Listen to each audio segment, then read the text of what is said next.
Hello, hello, hello, everybody. Good evening, and welcome to another episode of He Said, He Said, He Said, a look at the world from a seasoned Black man's perspective. I'm Alvin King, and it is Friday, July the 16th. It is hot as H outside, and I hope everybody is doing well. I hope you've had a great week, and everything is on the up and up for you. Tonight, we have another fantastic show, ladies and gentlemen, for you that we think is very important for you. And it's all about how to manage and take care of your money. But before we get into the conversation tonight on building your financial plan, let me bring in my co-host, Mr. Vash, Bodie, and Mr. Saladin Deir. You guys here tonight? Hey, everybody. Hey. Hey. Thank God it's Friday. Yes. Your smiles are so nice. It's so nice to see. See, y'all don't know, we don't live in the same city. So the only time that we see each other like this mainly is on Friday, right? And we haven't actually reached out and touched. So just for you all's edification, this is where we come together for you all. So I hope you appreciate it. I do. I know. It's so funny.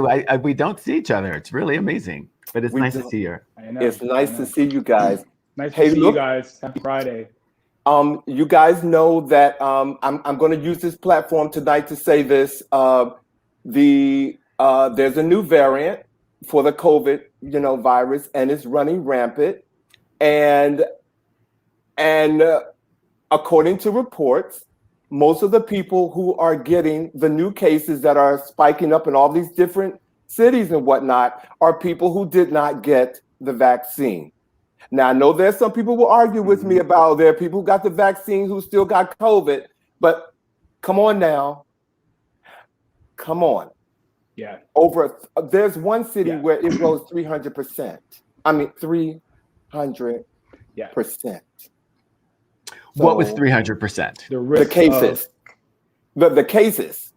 I think it was like Memphis. Was it Memphis, Tennessee, where they had a huge number of cases, and the cases are growing. And most of the people who have gotten COVID are people who did not get the vaccine. So, my question to you all so tonight, the risks of Go ahead. What were you going to say? No, Saladin? I was just going to say the risks of getting the vaccine greatly outweigh the risk of getting COVID. So people have said like, oh, I'm going to get the vaccine. I'm following the data. Well, the data suggests that you get the vaccine.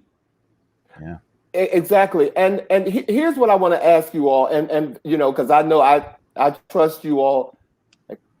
I trust you all. But where I'm having an issue is that I'm not feeling sorry. And I'm a very compassionate person. I'm not feeling sorry for the people who are getting sick who said, you know what, I wish I had got the shot.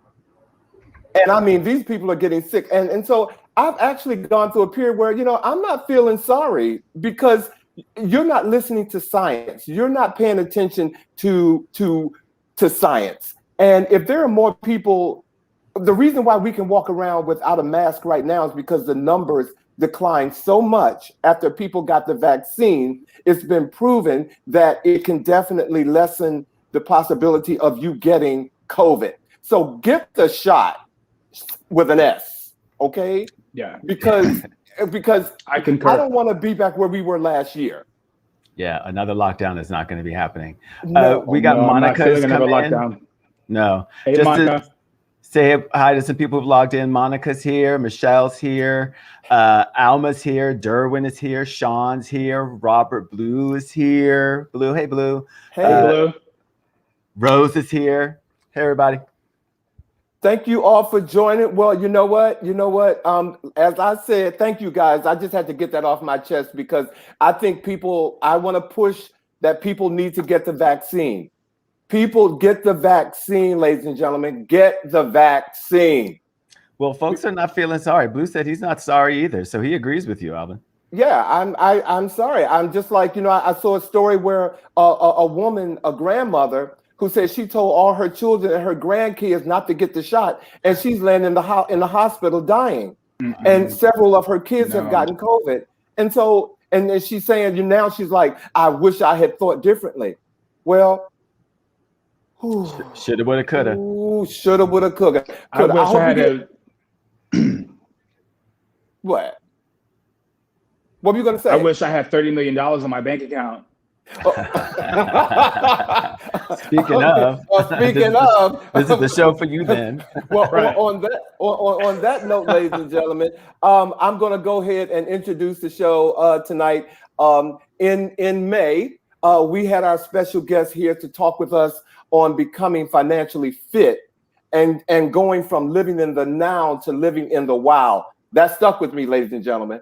But tonight, he's back to talk to us about the how. That's right, how you can build your financial plan, ladies and gentlemen. So tonight with us, please join us in our return guest, Mr. Randy Jones, Wealth Management Advisor, First Financial Group. Randy, thank you for being here tonight. Thank you. Hey, Welcome. Thanks for inviting me again. It was a great time the last time, and I'm looking forward to all of the great questions tonight. Well, Randy, and I gotta admit, and they can attest to this, that show was very well received. And it was very well received. And so, tonight, I want you guys, with what Randy's going to share with you tonight, I hope some of you all will, get his email address and get his phone number, contact him, because what he's going to share with us tonight, we all need to know. It doesn't matter what age, what race, where you live, you need to know what Randy's going to share with you tonight. So thank you again for being here, Randy. No problem. Mm-hmm. So I will start the show tonight. Randy, for those people who are on here tonight who didn't get a chance to meet you the first time, can you take about 60 to 90 seconds and tell us about yourself and why you got into the financial planning industry? Thanks, Alvin, and thanks again, guys, for inviting me just to share a little bit of information with the guests. I guess I spent the last 25 to 26 years helping people do a number of things, from buying homes, building businesses, putting their kids through school. I used to run and own a mortgage company for about 17 and a half years. Now, two of my partners run that part of my business. And then I grew into financial education, more about financial awareness, because I believe it's not information that we need, it's an awakening to the information. And now I have an advisory practice where I have about 11 advisor partners who do financial planning for individuals as well as business owners. My experience has been, and the reason why I got into this, more people have money more as an obstacle than they do as an asset. And what I mean by that is, when I look at a person's life, they often have multiple dollars doing one job versus $1 doing multiple jobs. And so what I do is help them take all of the tools and the advice that people have given them, put them in the right order, sort of like puzzle pieces, to make the big picture call that their life. Most people, at the end of the day, it is not their money that they care about. It's how can they live the life that they've always wanted. But we spend so much time focusing on our money. So what I tell people is not what I do that is complicated, but it is really hard, because before tonight, you guys have thought a certain way, and hopefully in just a couple of questions and the little bit of time that we have, I'll be able to change that. Right. Thank you, Randy. Thank you. Yeah. Fantastic. Thank you. Randy, thanks again for joining us tonight. It's a pleasure to see you again. So if I or one of our viewers tonight or any other potential client was interested in creating a financial plan but really didn't know where to start, how would you advise them as a starting point to build a financial plan? I think the first thing that people need to do is sort of change the way that they think about money. The difference between wealthy people and everyday people is not their money. It is just the way that they think. Most people are chasing rich versus pursuing wealth. And so if you were to start your plan, don't think about where can I invest my money. First, let's get a snapshot of where your money currently is. So I would tell people, go online and find, just a balance sheet template and plug your numbers in so that you can truly see what your net worth is. You can't improve anything that you don't know, where you are currently. So I would tell people, fill out a balance sheet, get a snapshot of where you are. And then the first thing that I would say is probably focus on how much is your lifestyle costing you. That's different than how much your bills are. Right. So Randy, just for some of our viewers who may be new to this type of information, when you speak of net worth, you're basically talking about assets minus liabilities equals net worth, right? Absolutely. Absolutely. I think a And lot of then people, the balance sheet is. Go ahead. I'm sorry, Randy. Please. I think a lot of people put value on things that really, most people think that their biggest asset is their house when it truly is themselves, and they don't realize that. And so a balance sheet really lists all of the assets that you have, and then gives you an opportunity to list all of the liabilities or debts that you have. It's sort of just as simple as subtracting one from the other. And what's left is your net worth, or from an economic standpoint. Mm-hmm. Well, we have Blue who says the road to financial freedom requires some sacrifice. How do you get people to set money aside for themselves? I think the challenge with people say pay yourself first. I often tell people wealth is hidden in the words that define it. And what I mean by that is, if I were to tell you, and I may have done this the last time, if I were to put a $10 bill on the table and say, can you pick up the $5 bill? Most people would say no. And I would say, why? They said, because it's only a $10 bill on the table. And I say, well, if I were to put a $10 bill on the table and tell you to pick, only spend 5 of it, could you do that? And they say, yes. So the challenge is, how do you pay yourself first? Saving. That's the issue with saving. It has you ignore what's right in front of you, looking for something that isn't there. People, in order to become better savers, actually have to become better spenders. So I would figure out, what am I spending and how can I allocate a portion of the money aside to myself first. Right. Well, I want to remind people that you have been here before. Right. And the episode that you first came on, Financial Fitness, is available, and we will have links to that. So people should definitely go in and check out that first episode after watching this one to get a better understanding of what you're talking about and what we're building on with this episode. Absolutely. Absolutely. So, Randy, what do you see are some of the biggest mistakes people make when deciding to create a financial plan? The way that information is given to us, there is the logic of money and then the emotion of money. Everybody knows the value of a car, or the car value goes down the moment that you take it off a lot. So buying an $80,000 Mercedes does not make sense, but it sure does feel good when you sit there. Amen. That's good too, child. And That's so good. That's good. logically, when people are told about, their finances, they're made to feel guilty. They're judged on what they should know, even though we weren't taught historically how to manage it. So the first thing that people typically want to do when they're trying to create a financial plan is attack their debt. You cannot get out of debt if you do not save money first. But most people will say, well, shucks, if I could get out of debt, I could actually save money. I said, no, what caused the debt? They said, well, overspending. I said, no, let's dig it a little bit deeper. It's Black Friday. We got a $3,000 TV. It's on sale for $300. You don't have the money in the bank, but they got 0% financing for the next 12 months. Guess what you do? You finance it. And the one thing that's constant in everybody's life is the unexpected. So when we're attacking debt and we're not saving money, the only reason we had financing was because we didn't have the money set aside. So if we truly want to get out of debt, we first have to save money first and then get out of debt. I think that's the biggest mistake that people do. They attack their debt first versus focusing on how they can save first. And Randy, to that, the whole concept of saving, I know a lot of people are taught that, okay, if you have a job, that of course you should create a savings account and prepare yourself for the future. But there's also simpler ways. For example, I have like a jug at home. And so every day that I was working, I would put $5 in that jug and I would eat less. And if for people who have been to my house to see that jug right now, they always ask me, when did you start saving this money?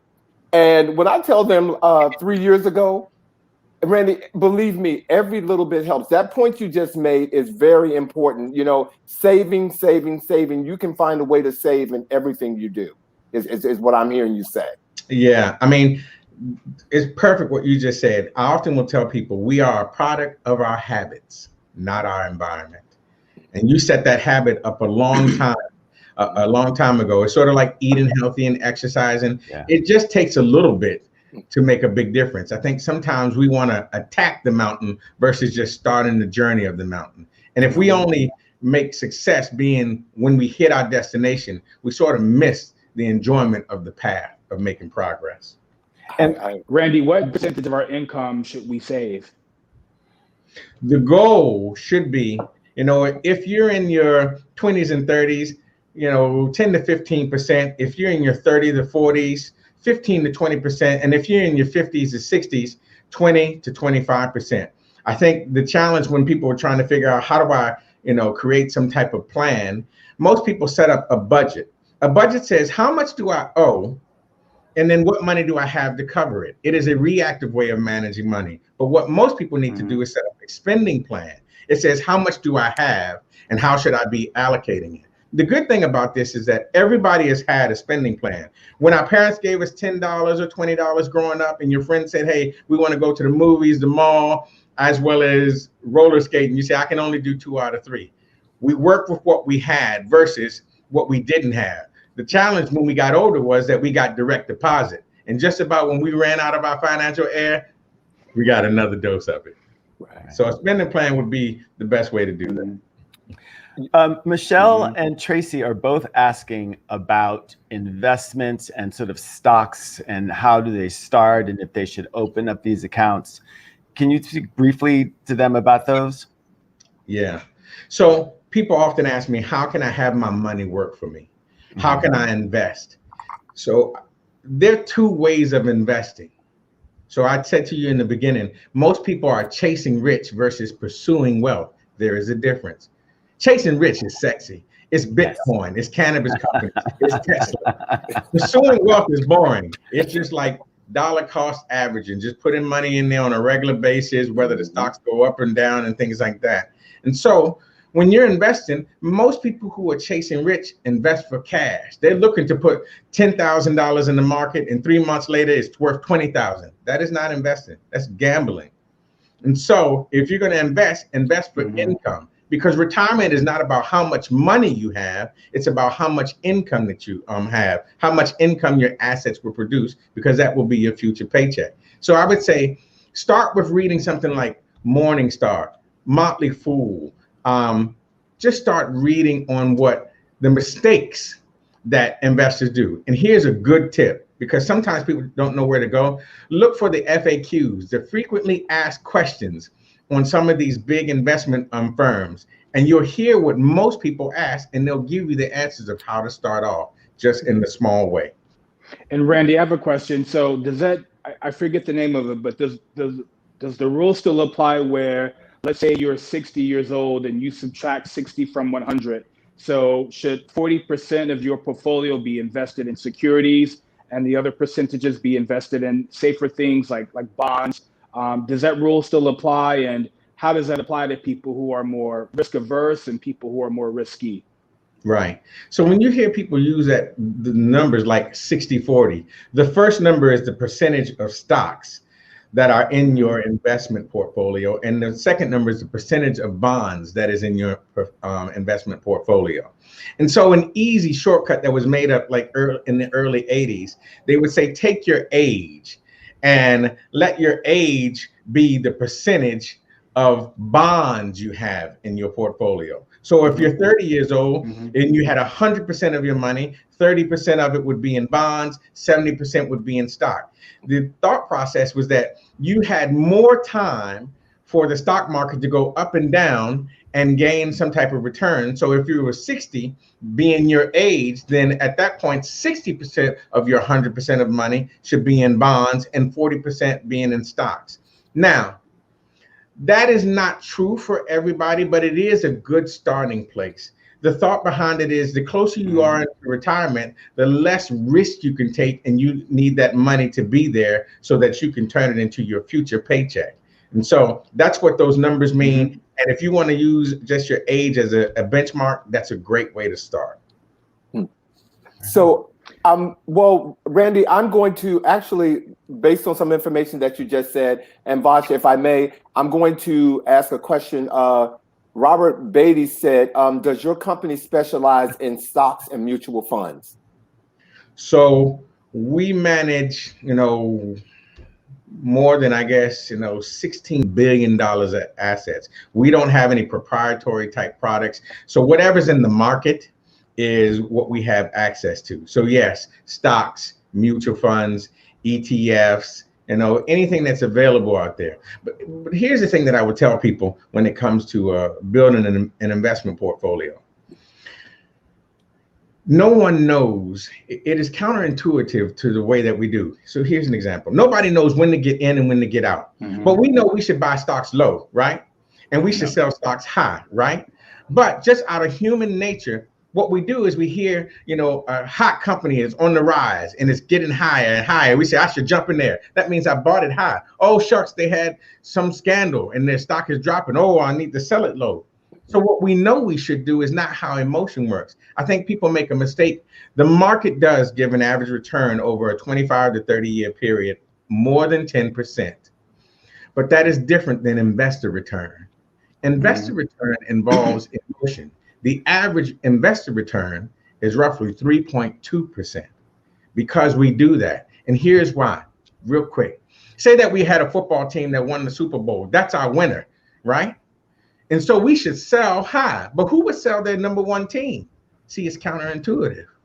You wouldn't sell the team that just won the Super Bowl. You say, we're going to ride this thing out. And this is what most people do. And then if the team is sucking and everything like that, you don't go, hey, let me go buy that losing team. You say, shucks, I need to find another winner. That's why it's sort of hard to differentiate between the two. Okay. So, Randy, in your experience, are there certain things that you would do first, second, and third when creating a financial plan? Yeah. Here's what people do typically when building a financial plan. What they'll do is say, I'm going to eliminate my debt first so that I have some cash to invest. And then I'm going to invest my money because I want my money to grow. And then out of my investments, I want to go ahead and start saving some money because I got some extra money to put away for a rainy day and for my future. And then I want to, figure out a way that I'm going to protect all the money that I've accumulated. That is backwards. Flip it. Mm-hmm. First thing you have to do is protect first. You need to protect the source of the income, That involves things like life insurance, disability insurance, long-term care, disability insurance. Then you need to become great at saving. A person who saves for 20 years in a shoebox will have more money than a person who invests for 20 years in the market, even with a 0% chance, a 0% rate of return because they have a 0% chance of loss. And then after you become great at savings, enhance your savings through investing. And then after you're investing, then eliminate your debt. So Randy, I'm gonna ask you because you gave 3 points, and I have to reach over and grab my pen. I know I'm going to look at this show again. But just to sum it up, the first, second, and third, you said protect, right? Save. Grow. Save. Grow. That would be protect, save, and grow. Okay. And most people would think I'm saying eliminate debt, but I really mean transform your debt into wealth.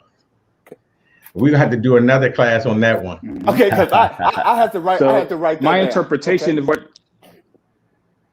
Yeah, and my interpretation of what you're saying, Randy, too, really speaks to, and we may or may not have touched on this the last time you were with us, but my interpretation of what you're saying is really about the importance of having different buckets of money to spend down in retirement. One bucket being your savings, one bucket being income from your investments. Another bucket can be the cash value from your life insurance policy. Then you have your retirement accounts, right?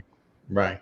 I mean, so if you think about your life, you're going to have a variable bucket that might have a number of things in it, and you're going to have a fixed bucket. The fixed bucket is called your paychecks. The variable bucket is called your playchecks. All right. So those are the two types of money that we really want to have, but you do want to have different buckets. Most people just have one bucket, their retirement, and most people don't realize, when Uncle Sam says, put your money away today because you'll have, a lower tax bracket when you take the money out in the future. What he's really saying is put your money away today because you'll be broke in the future. And that's how your tax rate will be lower and you can take the money back out. People are not hearing what's being said to them. See, that's breaking it down, ABC, and talking to everyone like you're a 6-year-old. I don't know if you all caught that, but Randy just broke that down to the point where if I had my godson in here, he would walk away saying, I heard what Mr. Randy just said, okay? So I hope you all caught that, okay? Yeah, that was good. That was good. Well, Randy, if I But to wanted that to point, take Randy, the, I'm sorry, Vash. Yeah, no, go ahead. Vash. I'm sorry. Go ahead. I just wanted to ask, like, just going back to retirement, is there a percentage that you recommend that people do contribute to their 401k or their 403b or whatever retirement program that their employer offers? Yeah. So we manage 401ks and investments. So don't think anything that I'm saying I'm anti anything. I'm just not all of anything. I'm a combination of it all. So in retirement plans, I think you should put as much of the match that you get from your jobs. And here's the thing: if your job has a Roth section in their 401k or their 403b or 457, you should put all of your contribution in the Roth and let the match go in the traditional side of it. Don't put any more in than the match, because if you are a farmer and you had the choice of paying taxes on the seed or paying taxes on the harvest, which one would you want to pay taxes on? Everybody says the seed. The 401k, as you put money in today at the seed and it grows into a harvest over 30 years of working, what you end up doing is paying tax on the harvest. So I'm not saying don't do your 401k, just don't overdo it. I would do the match, and I'd make sure that your portion, if you have a Roth, goes into that side of it, and any type of match goes in the traditional. You'll find balance in there. Right on. Okay. So Saladin, you had a question? I see here. I think Vash had a question. I'm sorry. Randy, if I were to take the next 90 days to get my financial house in order, where should I start? I would first list out my expenses. A good software is mint.com, and there's some, you need a budget and things like that. I think people are unaware of what they spend. When I ask a person what is their income, they typically say, I make $100,000 or $200,000. I say, no, that's your salary. Right. What is your income? If you thought about a business made $200,000 and then it had expenses of $190,000, it had positive income of $10,000. If I related to you saying you make $200,000 and you spend $190,000, you have positive net income of $10,000. We build assets from income, not salaries. Right. And so what I would tell a person in the next 90 days, figure out what your spending is. A rule is called grits burn. Take your gross minus what you put in retirement, minus what you pay in taxes. And what you can do is look up, how do I calculate my effective taxes on my tax return? And then minus what you're saving, GRTS. What is left is your burn rate, what you spend on your life. Most people aren't aware of how much they spend. And then say, how can I spend less? And don't overwhelm yourself. People think they can spend and save what's left. What we need to do is save and then spend what's left. So if you want to start, build your spending plan, not a budget. We're changing the way that you guys think. And go ahead and put $500 away from your paycheck and spend what's left. If you're not going crazy at the end of the month, guess what? You're now saving $6,000 a year. And then see if you can incrementally increase it bit by bit like that. You must pay attention. And I would say once a week, look at what your spending is, not every day. If we want to spend our lives living, it should not be spent just watching our money. Oh, Randy, I think you just took a ruler and slapped me in the back of the head.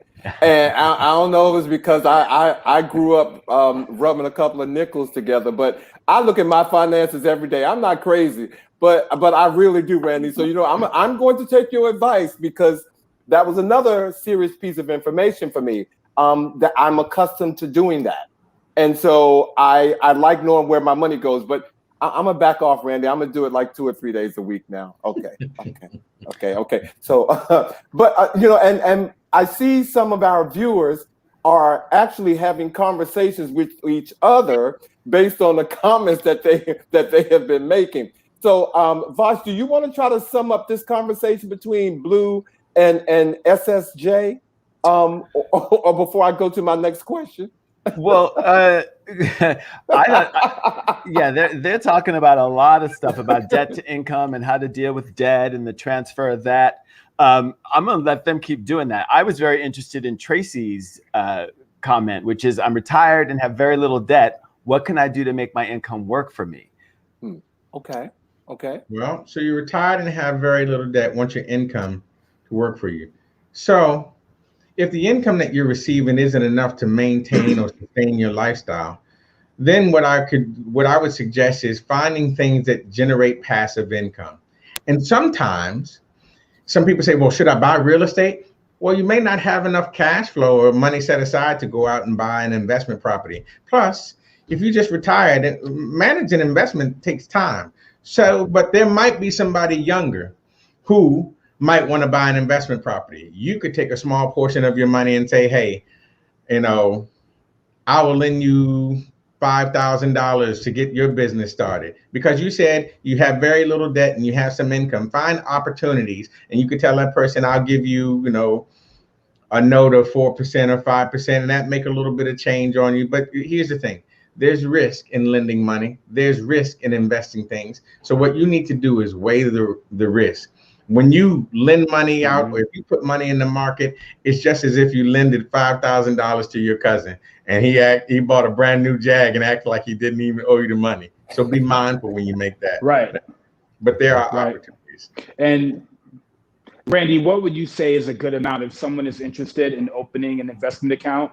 What would you think would be a good starting point? What amount of money? $5,000, $10,000, $20,000? You know what? $500 would be good. And here's what I would say. Start with $500. You can do things like there's T. Rowe Price, there's Vanguard and everything. The challenge that people are that they run into is like, they got $1,000, and where can I put this $1,000? Should I put it in Bitcoin and turn it into $2,000? Well, you could win and it turns into $20,000, or you could lose your $1,000. Now you got to start all over again. Start with $500, and then on a regular basis, monthly, just add, $100 to that account. Get a nice, simple portfolio. Investing should be like if you got off the plane in Vegas and said, I bet on Vegas winning all the time more than it loses. And that's how I want to invest.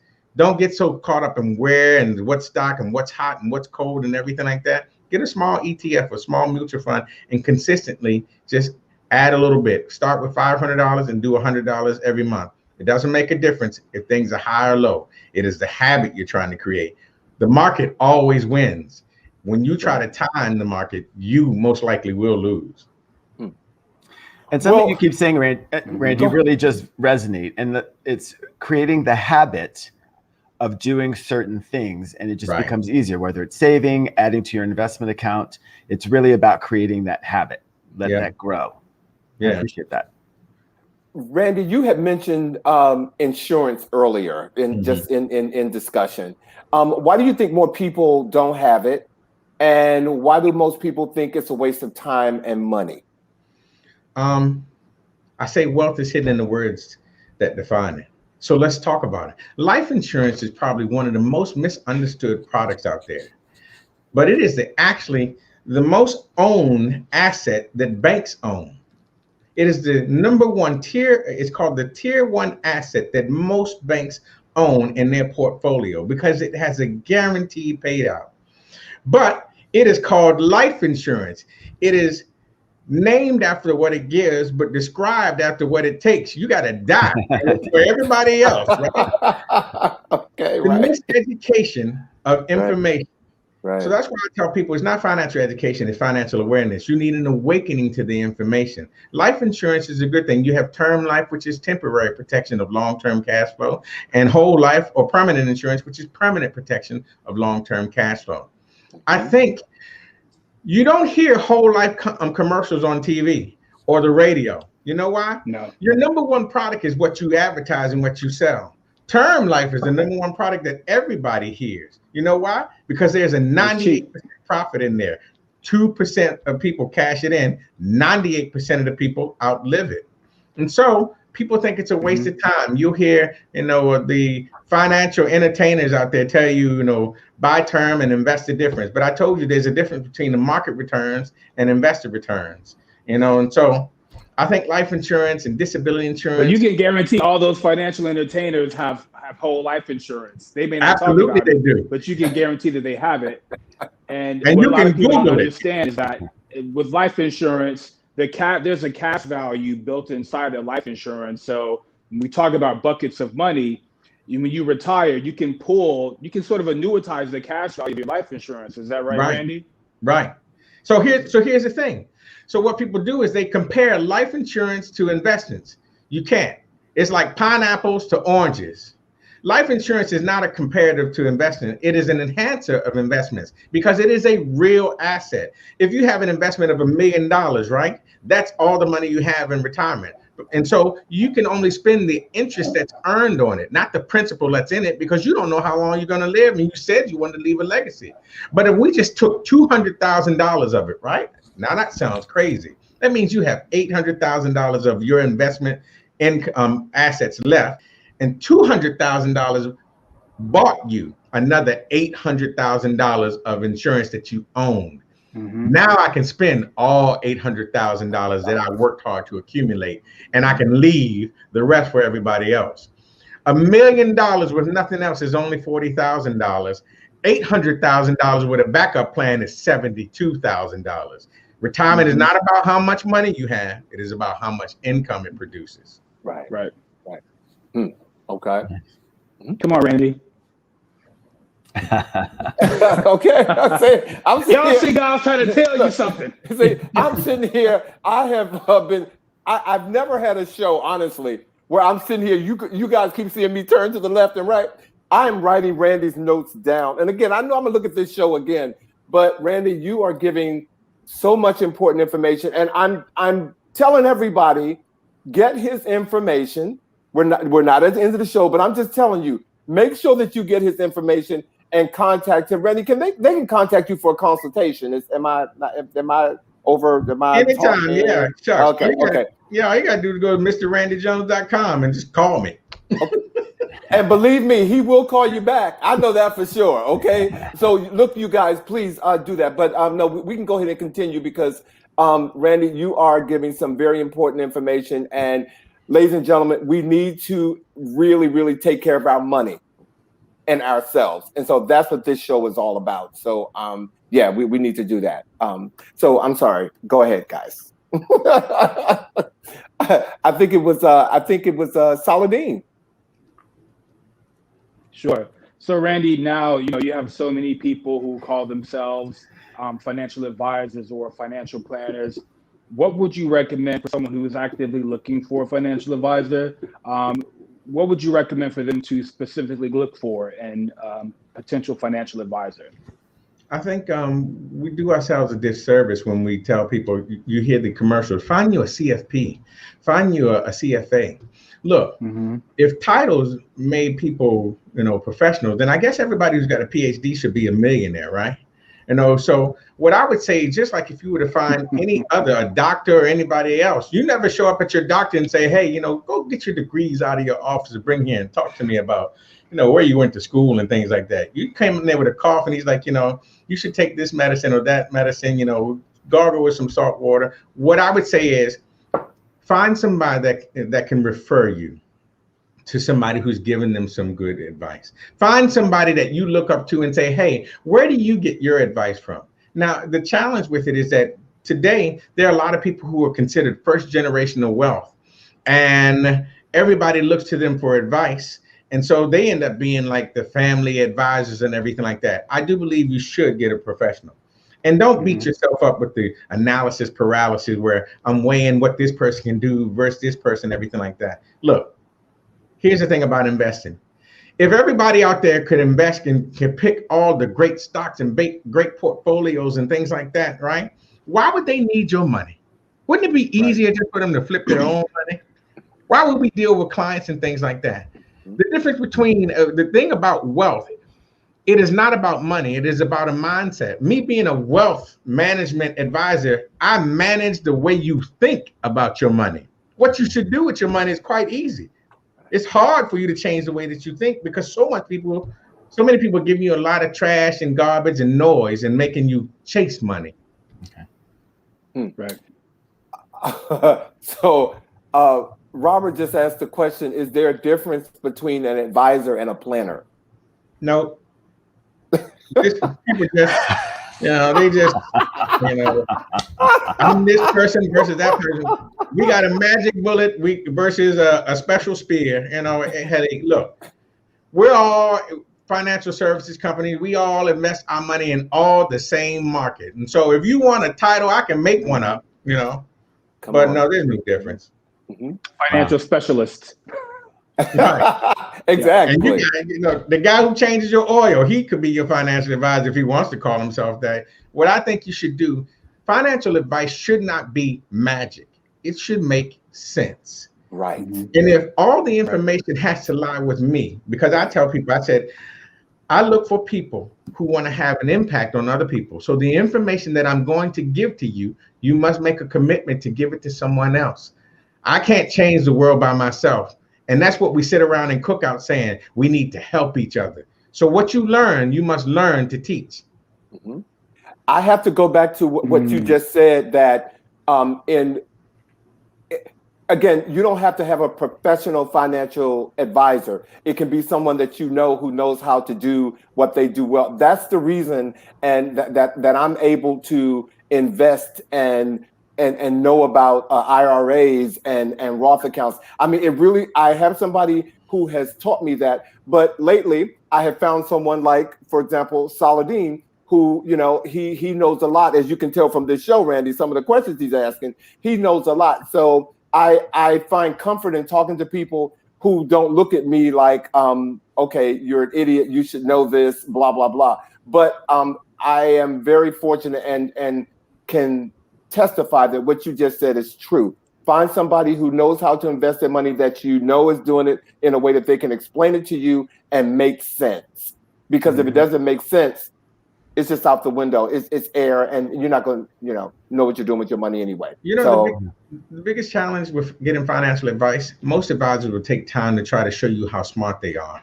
And most people are already nervous. The biggest fear that people have by getting advice is they don't want to be judged. And so oftentimes I will tell people, I don't own the truth. It just exists, waiting for you to claim it. So my job is to tell you the truth, not to make you a client. But if you want somebody who always tell you the truth, then you might be able to become a client. Find somebody who will just be honest with you. They may not even have all the answers. I know a lot about a lot of things on money, but I don't know everything. And sometimes I have to tell people, I don't know, let me look it up. Right. I'm going to start calling you Pastor Randy. Okay. Somebody bring me a tambourine. You're going to pass the paint around later. Did you see that the question from Sean Holmes? He wanted to know, what key issues should investors always consider?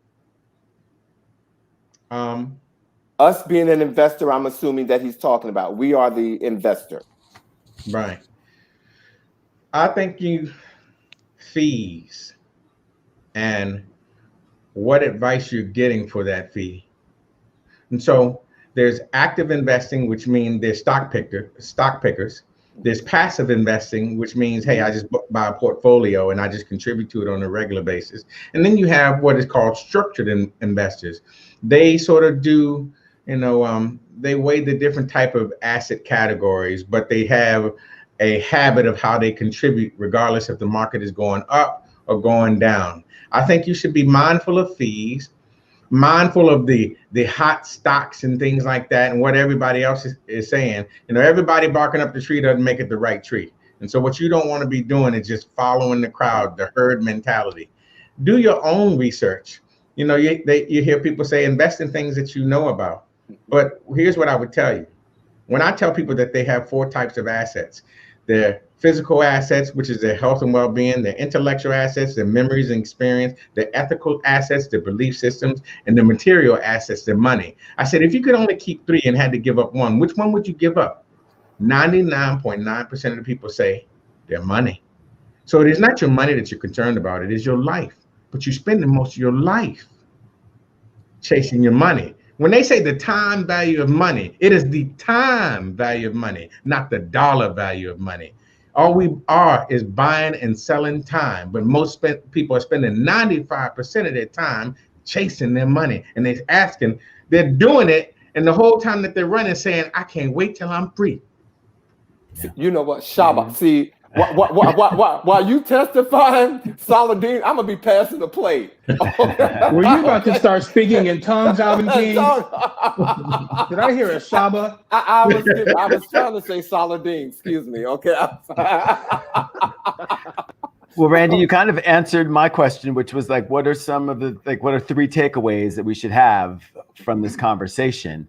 But you kind of gave us a nice recap. But Yeah. are there 3 specific takeaways that we should have? Yeah, I would say build a spending plan versus a budget. Mm-hmm. That will help you become, the byproduct will be, you'll become a great saver.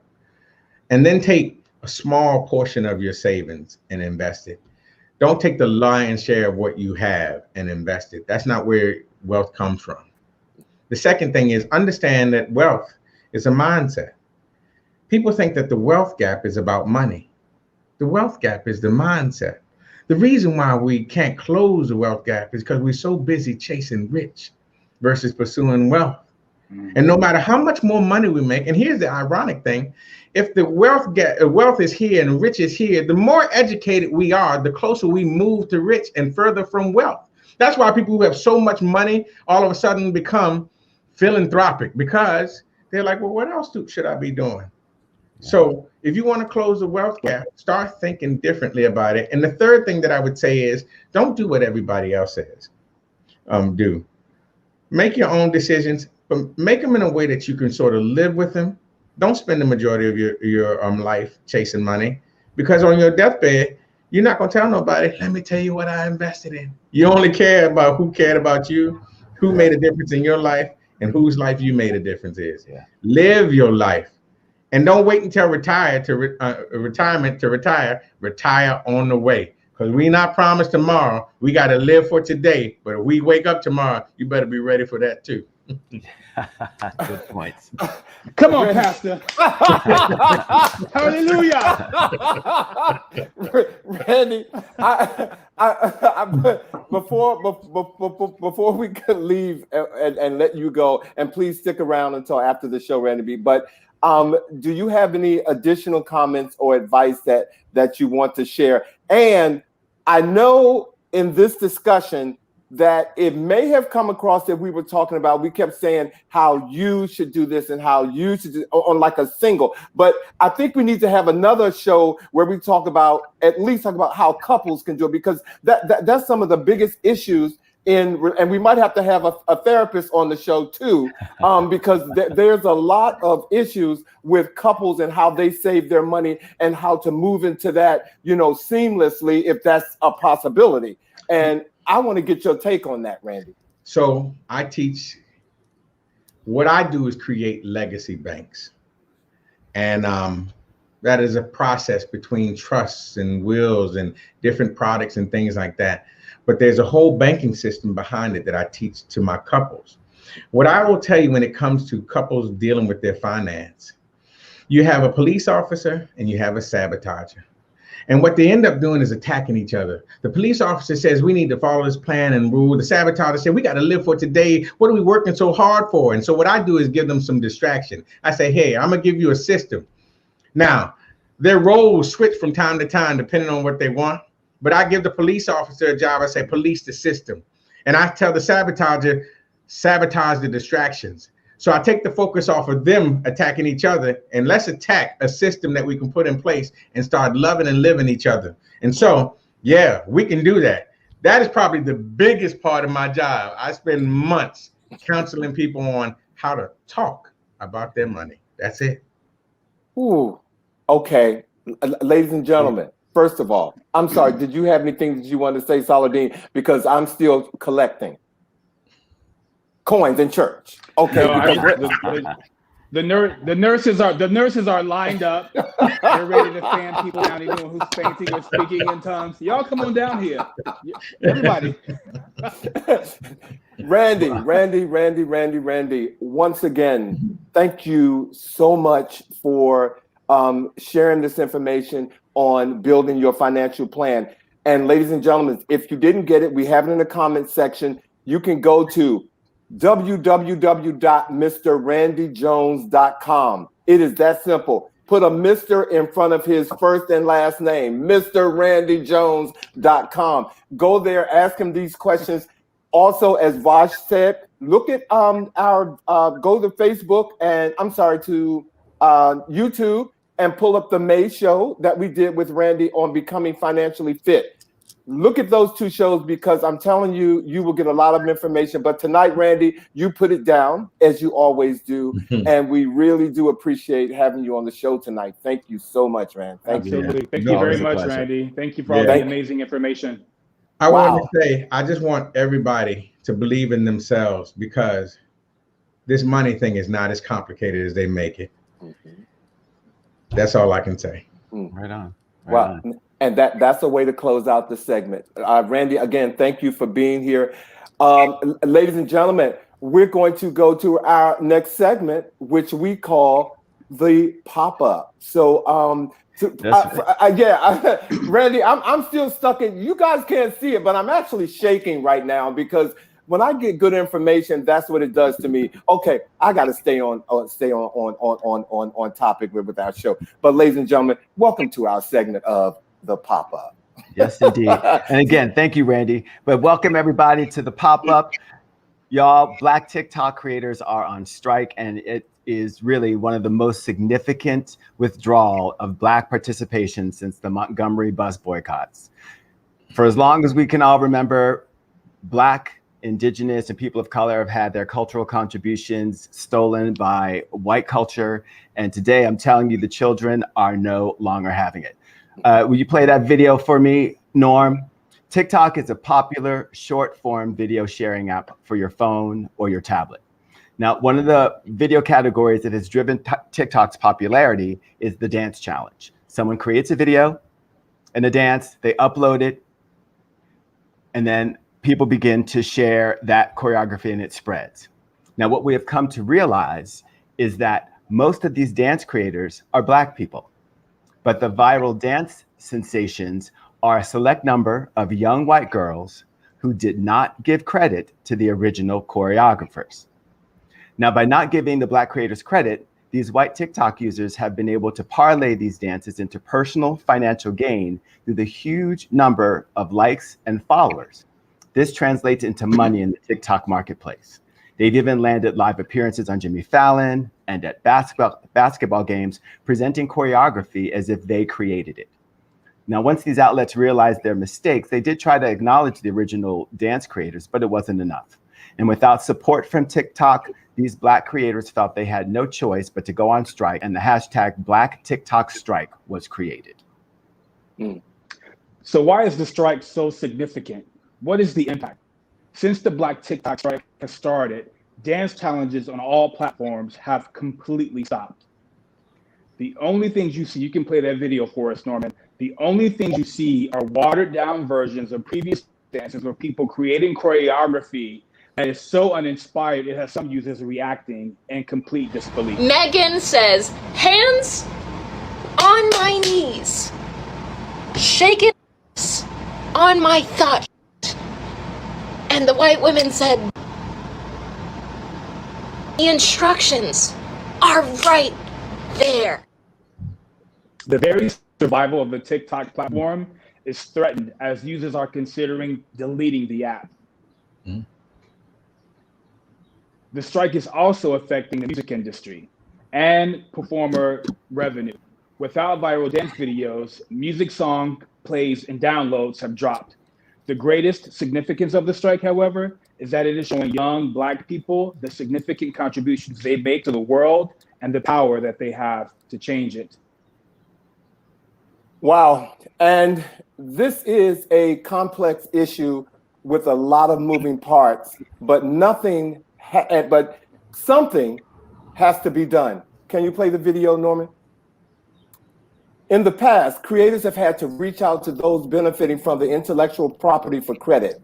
TikTok must implement a way for users to give credit to creators when uploading a dance video, or for creators to demand credit when their work is copied.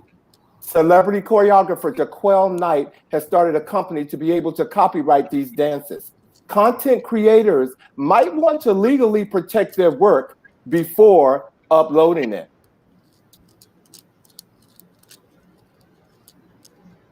The creators might consider moving some of these other video sharing apps, Dutchmash, Triller, or Funimate. The Black TikTok strike has proven that there is demand for Black creative content. Other apps might promote their Black creators and find ways to protect their creations to ensure everyone's financial gain as a means of securing a wider user base. The one thing we all can do is support Black creators on whatever platform we find them. Here are a few that are making waves.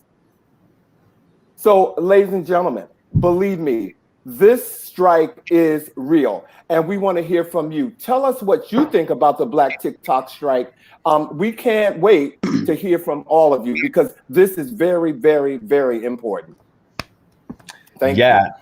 And Alvin, I'd like to just take a quick moment to thank Vash for even raising this topic because this was like a complete education for me. I thought that TikTok was created specifically for white kids and white families to go in and create these little dances. I had no idea that young Black choreographers were creating these dances and that white kids were learning them from the other platforms and then posting them on TikTok. I had no idea. So this was a complete education for me. So thanks, Vash.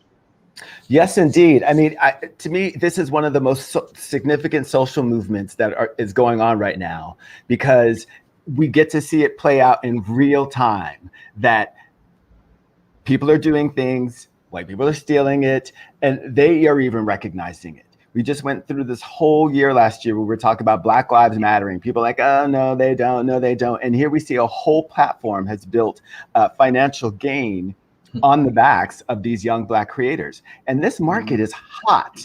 It is hot. TikTok is, like I said, it's a short form video sharing program. TikTok is making YouTube and Instagram change their whole platforms. Instagram used to be a photo sharing app. They've announced that they're going to be going to a short form video sharing app because there's so much money there. And these young Black creators have been deprived of being able to gain financially from their intellectual property. And they're saying no more. And I think it's amazing. I think we all need to be supporting them in every way possible.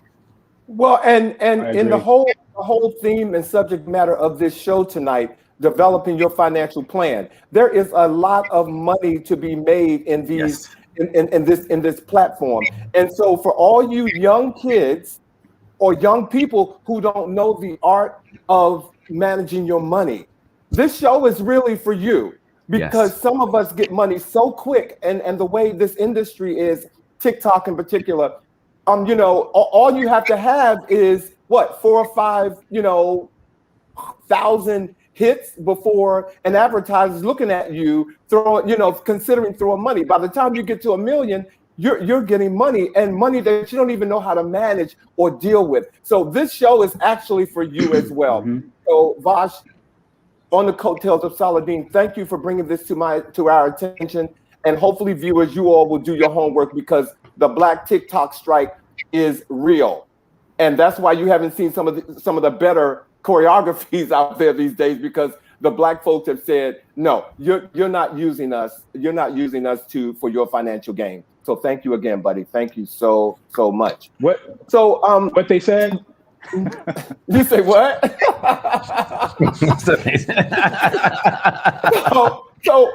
We are at the end of the show, ladies and gentlemen, and we want to thank you all for joining us.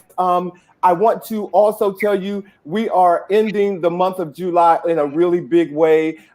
Next week on July 23rd, if we can have the image, we are having our first fashion show, ladies and gentlemen, called Image is Everything with Dr. Keith Harley. He's going to be here with the Keith Harley, showing the Keith Harley collection and talking to us about men and women's fashion, and even skin and hair care, ladies and gentlemen. So please tune in. It will be the first of our shows that we're going to do in that genre. So in closing, here are the words of the week.